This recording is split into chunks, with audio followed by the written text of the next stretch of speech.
Pois bem, o negócio é o seguinte, eu acho que nós estamos num momento tão complicado que nós não podemos bobear na história do diagnóstico. E aí, nesse sentido, eu acho que o Cláudio me provocou no bom sentido para eu jogar o meu diagnóstico para fora e a gente depois avaliar o conjunto dos diagnósticos que estão aparecendo aqui e ver o que é que a gente realmente terá de fazer no Brasil. O momento é grave porque se nós não fizermos o diagnóstico certo e não fizermos o que tem de ser feito, o Brasil vai perder o grau de investimento. E isso é um negócio muito sério. Foi difícil ganhar, não é tão difícil perder, e as pessoas não sabem as consequências disso e o que é que a gente vai, de certa forma, penar e amargar nos próximos anos aqui. Então, a história do diagnóstico é fundamental. E eu vou dizer para vocês o seguinte: nós temos de ter o diagnóstico certo, esse é o ponto. Se nós não tivermos e não fizermos o que tem de ser feito, o país vai sofrer. Isso não é brincadeira, é coisa muito séria. Esse é o primeiro ponto. O segundo que eu queria dizer é que o diagnóstico correto, ele já foi esboçado ontem aqui e eu vou complementar agora. O Brasil tem um problema. Pela primeira vez, eu consigo enxergar isso dessa forma. Nós temos um diagnóstico de longo e de curto prazo que são exatamente iguais. O problema é exatamente o mesmo. O que é? E isso foi esboçado aqui ontem. Nós temos uma crise, estamos numa crise que aparece como crise fiscal e, na realidade, é uma crise de falta de capacidade de produção ou de falta de produto potencial no Brasil. Faltando isso, falta, por outro lado, ou como consequência, nós perdemos a capacidade de arrecadação para eu chegar na crise fiscal. Perdendo a capacidade de arrecadação, como o gasto é muito rígido no curto prazo, e é rígido também no longo prazo, se nós não encontrarmos um caminho para atacar esse problema no curto prazo, porque, como eu disse, ele tem uma dimensão de curto e de longo prazo. Se nós não conseguirmos o caminho para fazer a economia voltar a crescer sua capacidade de produzir ou seu produto potencial no curto prazo, as agências de risco vão tirar a classificação de bom pagador do Brasil, porque nós não vamos conseguir ser mais bons pagadores. Ora, mas por que nós não vamos conseguir se está saindo aí um ajuste fiscal? É uma pena que o ministro tenha ficado preso na internet no meio do caminho. A apresentação dele só chegou agora, desde ontem que está vindo de Brasília, e ele não veio também pessoalmente. Mas por que a fala do ministro não seria suficiente para mudar o que eu disse? Porque ele está falando, e ninguém mais elogia ele em público do que eu, então eu não estou aqui criticando o ministro. Tudo que ele tem feito e dito se refere a um ajuste de curto prazo, de empurrar o problema para o ano que vem. Não é desse ajuste que eu estou falando. Quer dizer, as agências de risco estão vendo isso e de vez em quando a gente vai ouvir o representante de alguém dizer: não, muito bem, o ministro Levi está indo bem lá no seu ajuste, está brigando com o Congresso, está fazendo não sei o quê. Talvez seja possível mostrar à tarde, numa negociação dura aqui com o presidente da mesa, eu tenho um espacinho à tarde para explicar o ajuste de curto prazo que ele está fazendo. Mas o ponto que eu queria fazer aqui, basta para amanhã, é que este ajuste não resolve o problema da ameaça de perda de grau de investimento. Apenas ganha tempo. Ainda que ele consiga fazer, e eu estou dizendo o tempo inteiro, ele vai fazer, este é um ajuste para ganhar tempo. O problema permanece. Aí eu volto para explicar por que a dimensão de curto e de longo prazo, pela primeira vez, são exatamente as mesmas. E este é que é o centro do diagnóstico. Aí depois eu vou dizer, Cláudio, que a indústria por incrível que pareça, está saindo do atoleiro, e eu vou explicar depois porque, se houver tempo. Está saindo porque o modelo que fez ela entrar no atoleiro acabou de se esgotar. Então, o câmbio vai depreciar, já está depreciando. O mercado de trabalho vai ficar mais frouxo, já está ficando frouxo, e a indústria vai ganhar competitividade e vai se recuperar. A hora ruim da indústria, para ela, felizmente, já passou. O que não passou foi a hora ruim do país, e aí é que eu acho que a gente tem de se preocupar e buscar a solução. E já foi dito, eu vou dizer, a solução é encontrar um jeito da única porta que resta, e eu vou explicar depois por quê, que é a recuperação do investimento em infraestrutura, de fato se materializar, porque isso não está garantido. Mudanças terão de ser feitas para isso acontecer.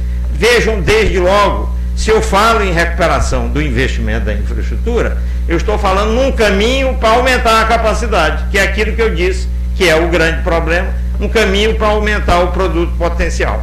A infraestrutura, além de ser óbvia a sua retomada, a necessidade da sua retomada, ela tem a vantagem porque ela aumenta a produtividade mais do que os demais setores. Então, se a gente trilha essa porta que eu estou dizendo, que é a única que existe, que resta, ela tem a vantagem de vir turbinada por um maior aumento da produtividade que qualquer outra indústria teria. E aí eu volto para dizer, produtividade vem junto com investimento. Só que em alguns setores ela vem mais forte, mais turbinada. E a infraestrutura é talvez o setor onde ela virá mais turbinada. Isso quer dizer o quê?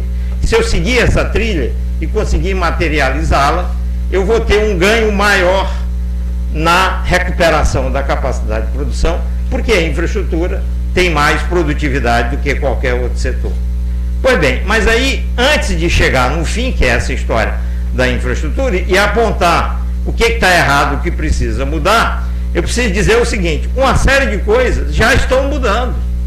E isso é uma coisa para ter otimista, que mostra a funcionalidade do nosso sistema político. Chega no precipício, muda. É uma pena que a funcionalidade é só no precipício. Mas em alguns setores, o ajuste de curto prazo está sendo feito porque nós chegamos no precipício. Senão não dava nem para estar aqui conversando. A segunda razão que está mudando, e também é no precipício, foi a hora que os preços públicos começaram a ser reajustados. A loucura de reduzir o preço da energia elétrica finalmente cedeu lugar à correção que precisava ocorrer, porque não tinha mais dinheiro do governo para bancar e as empresas estavam todas quebrando. Enfim, uma pena é que o precipício é que leva à solução. E neste caso, eu ainda não estou vendo o precipício, porque as pessoas não estão percebendo isso que eu estou dizendo. Que se não fizer o que tem de ser feito, as agências de risco vão retirar. É questão apenas de tempo. Mas eu quero fazer um gancho com o que foi dito ontem para dizer o seguinte: por que o problema é de longo prazo? Na realidade, esse problema de falta de crescimento da capacidade é antigo. E o que foi dito ontem foi mostrar o dado da Coreia. O que é que eu retive do dado da Coreia ontem? Porque lá não tem esse problema, é o contrário. A Ásia não tem esse problema. Esse problema é nosso, não é da Ásia. A Coreia investe hoje, ou ultimamente, o dobro que o Brasil investe. Quer dizer, o nosso problema é carência de investimento. Não é nada mais, nada menos que isso. É isso que faz com que você não tenha produtividade e, junto, não produza o crescimento da capacidade de produção. Pois bem, ou seja, nós temos um problema de falta de investimento, numa perspectiva de longo e de curto prazo, e um problema de falta de crescimento da produtividade, que junto com o investimento faria o que precisa ser feito. Este gráfico que está ali, por isso que eu pedi para o pessoal afastar, é interessante porque ele mostra o quê? Enquanto a taxa de investimento na Ásia disparava, é o caso da Coreia, que o que ele mostrou era um gráfico em que a taxa disparava. No Brasil, se investe praticamente o mesmo que na década de 50 a 60, na época que meu ilustre irmão começou a interferir na economia brasileira. Investe o mesmo que lá e com menos eficiência do que se investia lá. Muito simples ver isso. Esse gráfico mostra. É só olhar a taxa de investimento, essa média aqui é a média dos anos 50 e 60. A taxa de investimento é a linha vermelha. Aqui é a média hoje, é um pouquinho mais, é em torno de 18%. Nós investimos mesmo, sabe quanto é que era a taxa média de crescimento do PIB ou do produto potencial, que é o que eu estou dizendo que está faltando? Era 7% aqui, e hoje, aí eu vou para um outro gráfico, a gente não sabe se é 0, 1 ou 2. Então nós temos a mesma taxa de investimento com o crescimento potencial de 0, 1 ou 2. Esse é o problema. Ora, de duas uma, ou eu aumento a taxa de investimento, ou eu aumento o investimento em infraestrutura, porque ele traz junto a produtividade, que hoje cresce muito pouco. Olhemos o mesmo gráfico, de certa forma, para a produtividade. Pois bem, essa linha grossa aqui é a taxa de crescimento da produtividade do Brasil. Eu presumo, para explicar aquilo, que ela era aqui, ela caiu para cá, e de 90 para cá sobe bem devagarzinho a taxa de crescimento da produtividade. Olha o que ocorre nos outros países. Na média mundial, a East Asia, a linha vermelha que está lá em cima, é onde está a Coreia, que nós vimos ontem. A Coreia passou do Brasil e está lá na frente. Quer dizer, hoje, no último ano que está aqui, que eu também não estou conseguindo enxergar, alguém enxerga e me diz? 2012, já é agora perto. O Brasil tem uma produtividade menor do que todos esses grupos que estão aí. Quer dizer, nós somos um fracasso em investir e em crescer a produtividade. Este é o nosso problema e é por isso que nós estamos nessa encruzilhada. Agora eu vou mostrar o seguinte. Primeiro, o mesmo gráfico da taxa de crescimento do PIB, numa perspectiva mais longa, e vocês veem que aqui era 7%, a média, que é uma estimativa do crescimento do PIB potencial, e essa linha vermelha é uma estimativa que eu construí para o crescimento do PIB potencial. Vocês veem que nos últimos tempos a taxa de crescimento, acompanhando a queda da taxa de investimento, desaba de 4 para 2,4. Essa é uma estimativa favorável do nosso potencial de crescimento hoje. Nós temos de 7 para algo que fica entre 0 e 2,4. Porque essa é uma estimativa, não é minha, é média de estimativas que existem nos mercados aqui no Brasil. Quer dizer, esse é o nosso dilema hoje, mas ele é antigo. Vocês veem, é uma queda progressiva da capacidade. Nós não ligamos para isso.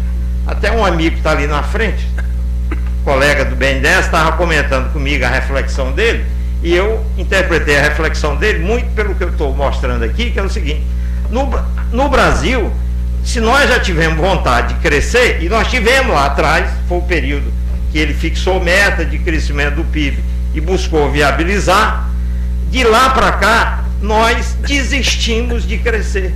Nosso modelo é de expansão do consumo, não é de investimento e crescimento.